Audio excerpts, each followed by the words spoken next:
I was born in Tucson, moved away in elementary school. My dad was a copper miner, heavy duty mechanic in the mines, and so I grew up in Morenci, Arizona. When I left there, I came here to Tucson for college. When I was 19, I started out as an extern for a congressman, spent several years there and learning the ropes, and eventually I became an advisor to members of Congress. And that lasted about 11 years, and for the last 12 years I've run my own company, consulting business. And we've been working diligently on a lot of the issues. Particularly, I have a couple partners who just flew to Washington, D.C. on behalf of the Greater Grand Canyon Heritage National Monument. That's a big issue that we've been working on the last year. I came about with an issue that was going on in the southern rim of the Grand Canyon. But Stilo Corporation was trying to build a development there, a mega development that would have created about 3 million square feet of commercial property and tens of thousands of homes. They were asking for an easement from the federal government, and they didn't have the water. And they were looking for CAP water and looking for tribal water. When we intervened, we joined a lot of the environmental groups and the tribes to fight against the development. And so that was one of the things last year I worked on the Every Student Succeeds Act. That eliminated No Child Left Behind. It got rid of most of the power the federal government has over the control of states in terms of education. They left the testing standards there, but they left those testing standards up for schools, which I still disagree with the idea of testing to measure performance, particularly when it comes to teachers' pay. But it increased funding for Title I, which are students with disadvantaged students, students with disabilities, and it significantly increased the standards for STEM programs. It increased funding for it: science, technology, engineering, and math. I was in the Navajo Reservation last night, actually yesterday, for the Code Talkers event, which is significant to me. I've never served in the military, but I come from a significant background of those in the military. My father was in the Army. I have a son in the 101st Airborne right now. My grandfather's fought in World War II. Last several years we proved successful by raising $3.9 million for homeless veterans across rural towns in Arizona. I want to see the VA healthcare system turned into, right now, for example, some of the veterans are able to get go to see private doctors or maybe go to private hospitals, in some instances using the VA system. I want to see that complete to where just like you or I who have insurance can go anywhere, despite the VA system, but still paid through the VA system for veterans. I was telling folks yesterday I'd like to see a VA hospital built on the reservation, the Navajo Reservation, and it's a big deal of mine. And so those are some of the things I've been working on. I want to see I want to stop Congress from raiding Social Security benefits. I want them to pay back the Social Security Trust Fund with interest, and I want to be able to give seniors a raise. So those are some really critical things. And last year we also worked on the fighting against the Trans-Pacific Partnership. That's that big free trade agreement that's been pushed right now. It's bad for the environment, it's bad for jobs, and overall it's bad for America. Talk to me a little bit about what you want to do to help job growth in the area. My jobs plan, I just sent it out to most of the newspapers who requested it. One, it starts with infrastructure. Arizona, particularly the 1st Congressional District, is primarily rural. About 75 to 80% of the 1st District is rural. They lack the infrastructure, and this is true across the country. Most communities lack the infrastructure, whether it be roads, buildings, dilapidated schools. They don't have the technology. I don't know if you've ever been to the reservation on White River, for example. Once you get there, you lose all cell power. You're not able to communicate with anybody outside. We need to work on communications on and off the reservations in terms of building the communication systems. Broadband is a huge thing. I represent some governments in terms of economic development, maybe their IDAs or whether it actually be the councils. And through there, one of the big things that we see is that infrastructure really is what inhibits people from coming, but part of that is human capital. Education is significant. We can't just continue to educate children on arts and things of the old days. We need to focus education on the right education, meaning technology and math and jobs that will help children in the future, and that goes for higher education as well. So you're in support of STEM programs? Yes, yes. I represent a nonprofit organization right now that is early Head Start programs. I know they increase STEM programs, I think, in the amongst the Navajo Reservation, and also with the legislation with ESSA, 180 million additional funds for STEM for schools. And I know in Arizona it's called the 21st Century Learning Centers. I'm completely in support of that. I'm completely in support of boosting education in terms of your non-traditional arts types programs, but more moving towards even some vocational training and more practical learning experiences for students. Talk to me a little bit about border security. Any plans for that? Or? I do. In fact, if you take a look at my Facebook, I proposed a secure economic zone along the border. Militarization and walls have never worked.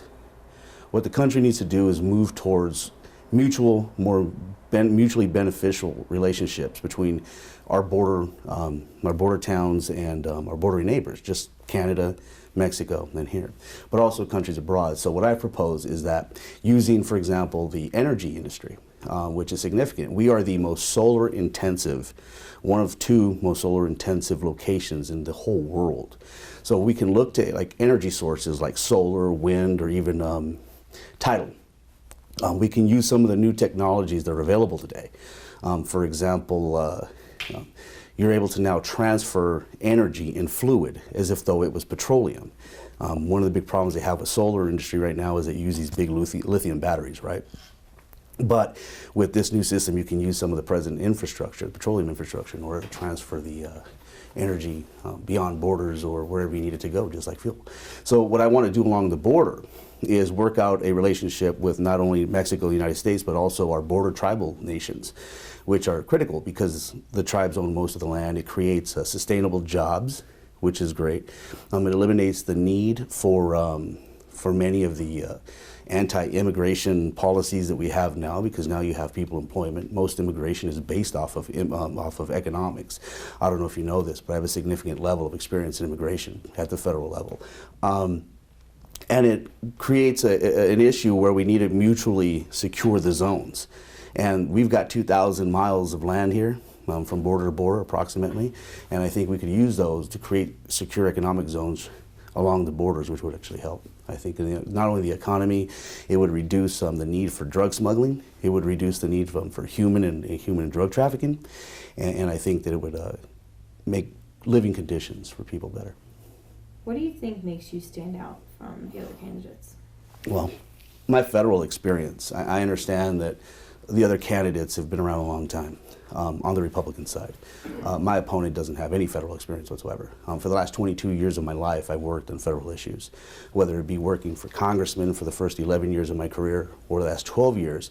I was recently the CEO of an organization called Protect the Blue Collar 40. And that's why we worked on most of the legislation, whether it be the Greater Grand Canyon Heritage National Monument, the ESSA, the Equality Act, which is the most comprehensive civil rights act since 1964. We've been able to work on the Social Security issue while working for a congressman. Actually, he was on the House Ways and Means Committee, which gave me a firm grasp and knowledge of it. But more importantly, even with being able to secure funds for the federal government, knowing which congressmen or women understand who supports what, who doesn't, understand the process of the government. The Republicans, for example, when they got rid of earmarks, which they thought would diminish the entire appropriations process, it didn't. It actually put the hands entirely in the administration's, the cards in the administration's hands. So I understand the process. You can go after things like programmatic requests, for example, to bring money back home to Arizona for the 1st Congressional District to make sure we can fund important projects like infrastructure, education, veterans issues, and things of that nature. My opponent doesn't have that experience. Is there anything else specifically that you want the voters to know about you or your platform? Yeah, when I talk about Social Security, when I talk about jobs or education or other issues like that, what's important for the voters to understand is these aren't things that I'm hoping to see in the future. These are things I'm working on now. My opponent has taken a hiatus since he lost his Republican primary in 2008, and he hasn't done anything, and he's touting himself from years ago. Everything I'm talking about is current, and that is the most significant thing. I'm the youngest in the crowd. I'm 42. I'm the most educated in the crowd. And more importantly, I have the tenacity to move forward and the actual results that have been proven to show that I'm the best man for that job. Are there any laws that you want to see passed or any changes that you want to see made if you do in Congress? Yeah, one of the first ones would actually be a law stopping Congress from rating Social Security benefits without first proving they're going to, one, pay it back, and number two, that it's going to be paid back with interest. That's one law. Number two, I want to be able to expand on veterans' health system right now. Let's correct it. Let's fund more VA hospitals. Let's make sure veterans are given the benefits they were promised when they enlisted. And let's work on the healthcare system to make sure that they're able to get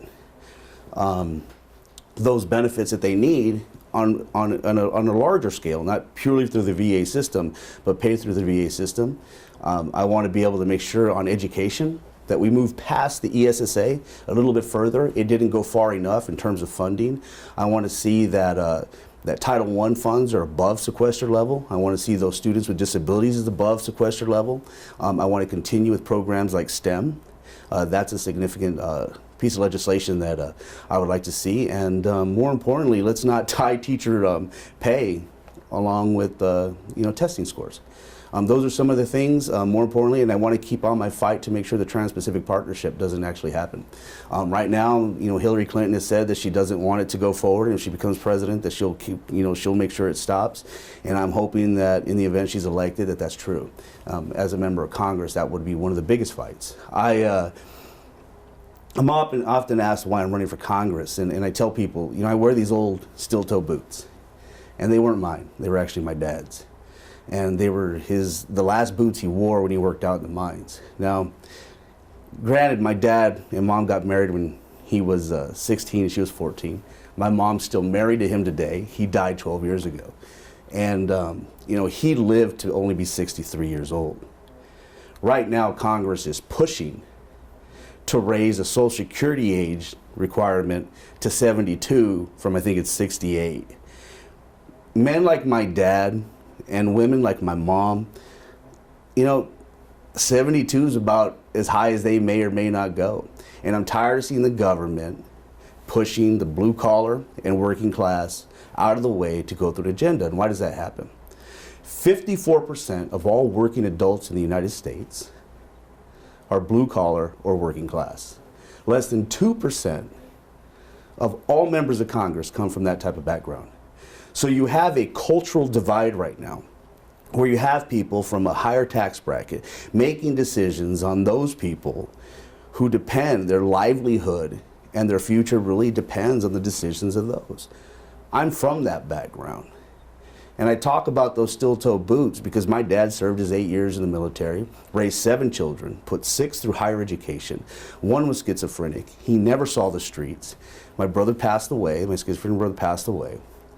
And, he retired, eventually medically retired, and I look at women and men like him. And I say, no matter what I do in my life, I'm sitting here today because of the opportunities created by jobs like his. Jobs like his don't exist anymore, and they're not going to exist. That's why we have to make sure that children who aren't going to become doctors or lawyers, education has to focus on giving curriculum for students and degree programs at universities that are worth the money.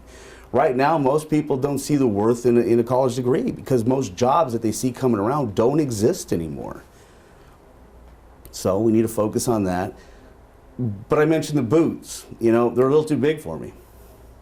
And I wear them oftentimes on the campaign trail because they serve as a reminder to me that no matter what I do in my life, I'm never going to be able to fill them. So that humbles me. And as we go, and you want to know what this whole campaign's about, it's for those women and men who work hard every single day of their life just to hope that they can raise their family right, they can retire with a little nest egg somewhere, and then they can just move their lives forward. My entire campaign's about progress. When it comes to the LGBTQ community on the Equality Act, it's the most comprehensive civil rights act since 1964. It includes sexual orientation in anti-discrimination laws. And that's something I've been pushing for 3 years. It's not just something new that I decided on my campaign. I'm running against a man, who was a Republican state senator, who decided to become a Democrat because he lost a couple years ago. And recently in an article in Flagstaff, he wrote, well, his votes are evolving.